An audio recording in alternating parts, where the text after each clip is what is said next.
बिस्मिल्लाहिर्रहमानिर्रहीम। अस्सलाम वालेकुम डियर स्टूडेंट्स। आज हम लोग टॉपिक कर रहे हैं common base configuration and characteristics. जैसा कि लास्ट लेक्चर में हमने देखा कि एक ट्रांजिस्टर के 3 टर्मिनल होते हैं और उन 3 टर्मिनल की बेसिस पे 3 डिफरेंट कन्फिगरेशन बनती है। एक ट्रांजिस्टर की 3 टर्मिनल होते हैं, एमिटर, बेस एंड कलेक्टर। तो हमारे पास 3 तरह की कन्फिगरेशंस बनती हैं, कॉमन एमिटर, कॉमन कलेक्टर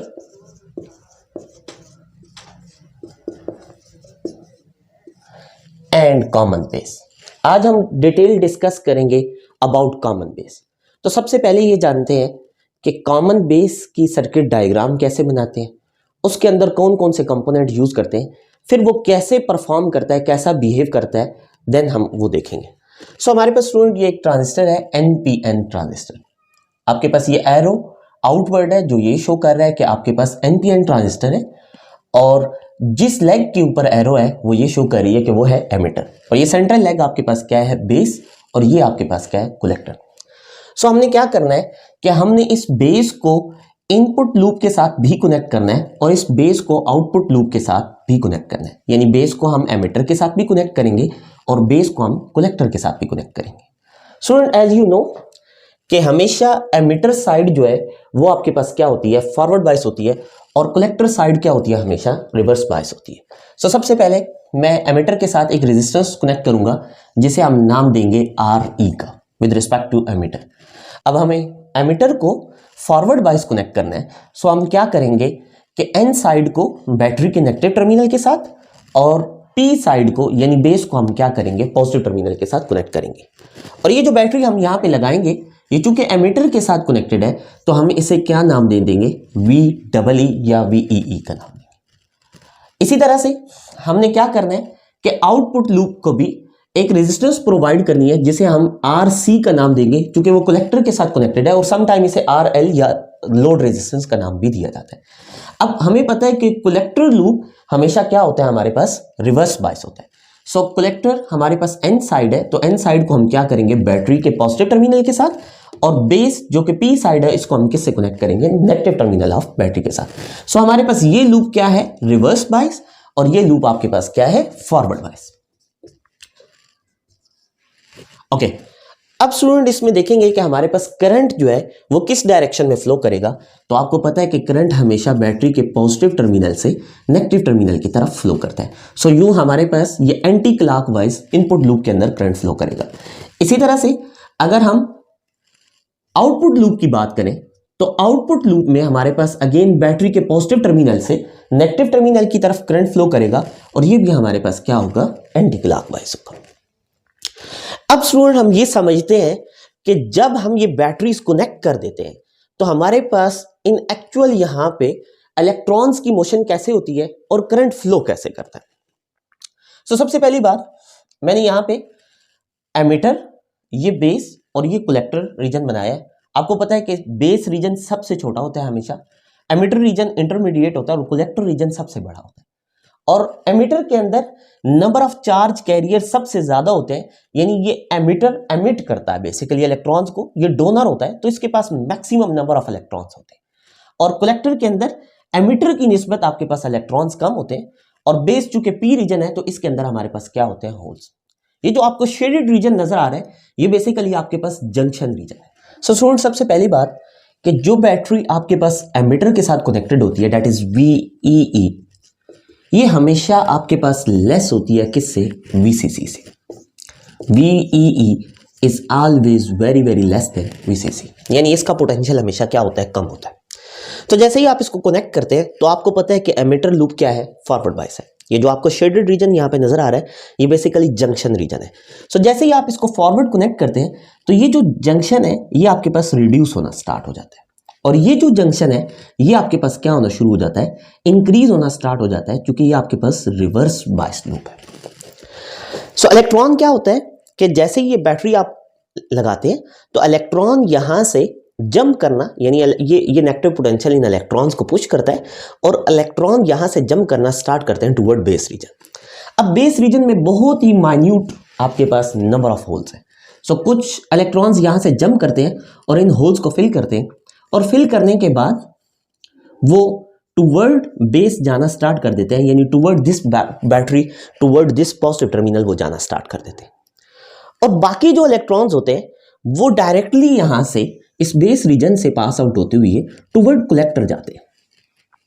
अब आप ये क्वेश्चन कर सकते हैं कि ये आपके पास रिवर्स बायस रीजन है, तो रिवर्स बायस या ये आपके पास जंक्शन जो है ये रिवर्स बायस्ड है, तो इलेक्ट्रॉन कैसे जंप करते हैं टूवर्ड कलेक्टर। देखिए ये जो आपके पास जंक्शन है ये स्टॉप कर रहा है इलेक्ट्रॉन को कलेक्टर से बेस में जंप करने से। यहां से ये इलेक्ट्रॉन्स जो हैं ये टूवर्ड कलेक्टर जंप कर सकते हैं, या इसको आप यूं भी समझ सकते हैं कि यहाँ पे हैवी बैटरी लगी हुई है और इसका पॉजिटिव टर्मिनल लगा हुआ है, और ये पॉजिटिव पोटेंशियल जो है ये इन इलेक्ट्रॉन्स को क्या करते हैं, अपनी तरफ अट्रैक्ट करते हैं। सो मैक्सिमम इलेक्ट्रॉन्स किधर जाते हैं, टूवर्ड कलेक्टर जाते हैं। सपोज अगर हमारे पास 100 इलेक्ट्रॉन्स है और वो यहां से जंप कर रहे हैं टूवर्ड बेस रीजन, तो सिर्फ 10 इलेक्ट्रॉन जो है वो टूवर्ड दिस बैटरी जाएंगे और बाकी 90 इलेक्ट्रॉन्स टूवर्ड कलेक्टर, और फिर आपके पास VCC पे जाएंगे। ये फॉर एग्जांपल क्या है, तो इसका मतलब ये है कि हमारे पास सारे इलेक्ट्रॉन एमिटर से आए, कुछ बेस में गए और बाकी जो है मैक्सिमम वो कलेक्टर में गए। और अगर मैं करंट की डायरेक्शन ड्रॉ करूं तो करंट हमेशा इसके क्या होता है, इलेक्ट्रॉन के फ्लो के ऑपोजिट होता है। सो हम क्या कह सकते हैं कि मैक्सिमम करंट यहां से आ रहा है, क्योंकि मैक्सिमम इलेक्ट्रॉन्स यहां जा रहे थे, और बहुत थोड़ा सा करंट यहां से, यानी बहुत थोड़े से इलेक्ट्रॉन यहां पे गए थे, तो बहुत थोड़ा सा करंट मैं यहां से ले रहा हूं, और ये टोटल मिल के टूवर्ड एमिटर जा रहा है। सो हम कह सकते हैं कि एमिटर करंट किसकी इक्वल है, collector current plus base current. और आप इसको यहां पे इस सर्किट डायग्राम के अंदर भी देख सकते हैं। अगर हम KCL लूप लगाएं तो हमारे पास क्या होता है कि आउटगोइंग करंट रेजिस्टेंस से देखा जाए तो वो सिर्फ एमिटर करंट है, और अगर ये बेस और कलेक्टर करंट को देखा जाए तो ये दोनों आपके पास इनवर्ट करंट है। सो हम यूं भी कह सकते हैं कि एमिटर करंट जो आपके पास आउटगोइंग करंट है वो किसकी इक्वल है, collector current plus base current जो आपके पास इनकमिंग करंट है। ओके स्टूडेंट, सबसे पहले हम इसके इनपुट लूप को सॉल्व करेंगे और हम फाइंड आउट करेंगे इसका इनपुट करंट, और फिर आउटपुट लूप सॉल्व करेंगे और उसके रिवर्स वोल्टेज है वो फाइंड आउट करेंगे। सो इनपुट लूप में हमारे पास बैटरी लगी हुई है VEE, और इसके दो ड्रॉप हैं, एक इस रेजिस्टेंस के अक्रॉस विच इज VRE, और एक बेस टू एमिटर ड्रॉप है जो कि इसको फॉरवर्ड बायस करने के लिए रिक्वायर्ड होता है। So VEE is equal to VRE plus VBE। So अगर हम यहां से IE की वैल्यू निकालें, यानी हम VRE को बाय ओम्स लॉ पुट करें, IE into RE, where IE current है जो कि यहां पे आपके पास फ्लो कर रहा है, और IC जो करंट है वो आपके पास यहां पे फ्लो कर रहा है। सो IE RE, और अगर मैं यहां से IE की वैल्यू निकालूं तो वो किसकी इक्वल आ जाएगी, VEE minus VBE divided by RE। सो यूं आप फाइंड आउट कर सकते हैं कि आपका मिड रीजन जो है उसके अंदर कितना करंट फ्लो कर रहा है। आउटपुट लूप के अंदर हमारे पास बैटरी लगी हुई है VCC, और इसके दो ड्रॉप हैं, एक इस रेजिस्टेंस के अक्रॉस और एक कलेक्टर टू बेस आपके पास reverse bias voltage. So VCC is equals to VCB which is collector to base voltage and VRC which is potential drop across resistance R. So इसको हम लिख सकते हैं ICRC according to Ohm's law, और अगर हम यहां से VCB की वैल्यू निकालें यानी रिवर्स वोल्टेज निकालें तो वो किसकी इक्वल आ जाएंगे, VCC minus ICRC। Okay, now we will learn about characteristics of common base. So student, सबसे पहले तो एक डायोड किस तरह से फॉरवर्ड बायस होता है और उसकी क्या कैरेक्टरिस्टिक्स होती है, और एक डायोड रिवर्स बायस कैसे होता है वो भी हमने कैरेक्टरिस्टिक्स देखनी है। कैरेक्टरिस्टिक्स का बेसिक मतलब होता है वोल्टेज और करंट के दरमियान ग्राफ। तो एक डायोड जब फॉरवर्ड बायस होता है तो आफ्टर 0.7 वोल्ट्स आपके पास जो है वो नॉर्मल करंट फ्लो करता है। तो अगर आप देखिए कॉमन बेस के अंदर आपका इनपुट लूप क्या है, फॉरवर्ड बायस है। सो इसकी कैरेक्टरिस्टिक नॉर्मली हम ये समझते हैं कि एक नॉर्मल डायोड की तरह फॉरवर्ड बायस होनी चाहिए, बट थोड़ा सा डिफरेंस आता है। वो डिफरेंस क्या आता है उसको हम आज डिटेल समझते हैं। देखिए हमारे पास ये ट्रांजिस्टर है NPN, और ये हमारे पास कॉमन बेस है, यानी इनपुट लूप को हमने फॉरवर्ड बायस बनाया हुआ है और आउटपुट लूप को हमने रिवर्स बायस बनाया है। अगर आप देखें तो इनिशियली दोनों आपके पास जंक्शन ऑलमोस्ट इक्वल साइज के हैं, लेकिन जैसे ही आप ये बैटरीज कनेक्ट करते हैं तो आपके पास जो रिवर्स जंक्शन है वो इंक्रीज होना स्टार्ट होता है। सो यानी collector to base junction increase हो रहा है। जब ये जंक्शन इंक्रीज हो रहा होता है तो ये टूवर्ड कलेक्टर भी इंक्रीज होता है और टूवर्ड बेस भी इंक्रीज होता है। सो इन रिजल्ट क्या होता है कि जो बेस के अंदर नंबर ऑफ होल्स है वो डिक्रीज होना स्टार्ट हो जाते हैं, यानी नंबर ऑफ होल डिक्रीज होते हैं। इन अ रिजल्ट जो इलेक्ट्रॉन्स यहां से एमिटर से टूवर्ड बेस और टूवर्ड कलेक्टर जाने हैं, वो जब यहां पे आते हैं तो इन्होंने जब फ्यूज होना है होल्स के साथ, तो नंबर ऑफ होल्स कम हो गए हैं, तो कम इलेक्ट्रॉन यहां पे फ्यूज होते हैं और मैक्सिमम इलेक्ट्रॉन आगे फ्लो करते हैं। इन अ रिजल्ट आपके पास एमिटर करंट जो है वो क्या हो जाता है, इंक्रीज हो जाता है। यानी आपने रिवर्स वोल्टेज लगाए, आपका रिवर्स जंक्शन इंक्रीज हुआ और वो रिवर्स जंक्शन टूवर्ड बेस भी इंक्रीज हुआ और आपके पास नंबर ऑफ होल्स डिक्रीज हुई।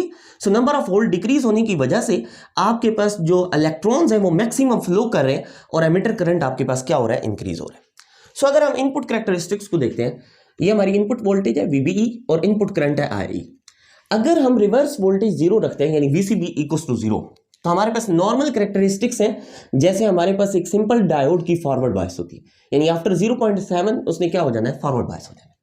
बट जैसे जैसे मैं रिवर्स वोल्टेज इंक्रीज करता हूं तो जो एमिटर करंट है वो इंक्रीज होना स्टार्ट हो जाता है। यानी अगर आप पीक को देखें तो टूवर्ड एमिटर शिफ्ट हो रही है। सो एमिटर करंट इंक्रीज हो रहा है। सो जैसे जैसे मैं रिवर्स वोल्टेज बढ़ाता जाऊंगा वैसे वैसे जंक्शन का साइज इंक्रीज होता जाएगा, number of hole in the base decrease होते जाएंगे, flow of electron toward collector and toward base increase होता जाएगा। सो एमिटर करंट क्या हो जाएगा, इंक्रीज हो जाएगा।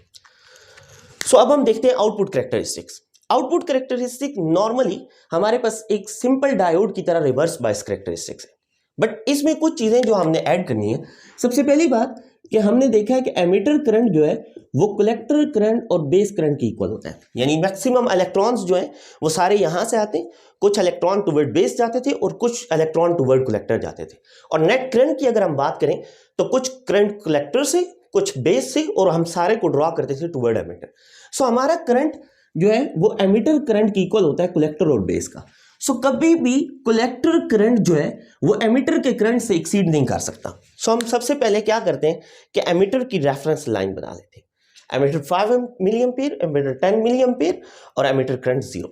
सो अगर हम ये रेफरेंस लाइन बना लेते हैं तो उसके बाद हम कलेक्टर करंट को ड्रॉ करते हैं, तो कलेक्टर करंट जो है वो कभी भी एमिटर करंट को देखें एक्सीड नहीं कर रहा, एट द एंड बिल्कुल उसके क्लोज जा रहा है, बट वो उसको एक्सीड नहीं कर सकता। जब यहां पे एमिटर करंट 0 होता है तो आपके पास कलेक्टर करंट ऑलमोस्ट 0 होता है, यानी बहुत माइन्यूट रिवर्स करंट मौजूद होता है जिसको हम कंसीडर नहीं करते, बट ऑलमोस्ट वो करंट क्या होता है, 0। सो हमारे पास इस कैरेक्टरिस्टिक्स के अंदर स्टूडेंट 3 रीजन बनते हैं basically, cut off region, saturation region and active region. Cut off region क्या है, when both input and output loop reverse, यानी ये पॉइंट जहां एमिटर करंट भी 0 है और कलेक्टर करंट भी ऑलमोस्ट क्या होगा, 0 होगा।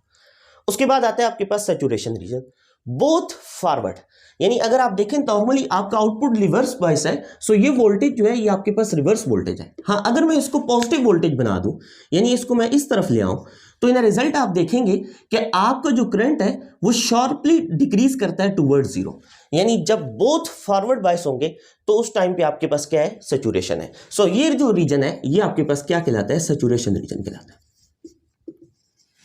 ओके, थर्ड वन है एक्टिव रीजन, यानी input forward bias and output क्या है, रिवर्स बायस। सो ये वो रीजन है, यानी यहां पे हमारे पास आपका ट्रांजिस्टर जो है वो क्या होता है, एक्टिव होता है। यानी ये वो रीजन है जिसमें इनपुट लूप फॉरवर्ड बायस है और आउटपुट लूप क्या है, आपके पास रिवर्स बायस है। आई होप सो स्टूडेंट्स आपको यहां तक कैरेक्टरिस्टिक्स बहुत अच्छी तरह क्लियर होंगी। लास्ट चीज हम देखेंगे gain of common base. Gain क्या है, basically output current over input current. Output current है आपके पास IC और इनपुट करंट है IE। सो इन दोनों की जस्ट जो रेशियो है वो हमारे पास क्या कहलाती है, गेन कहलाती है। So in next lecture we will discuss about common emitter in detail.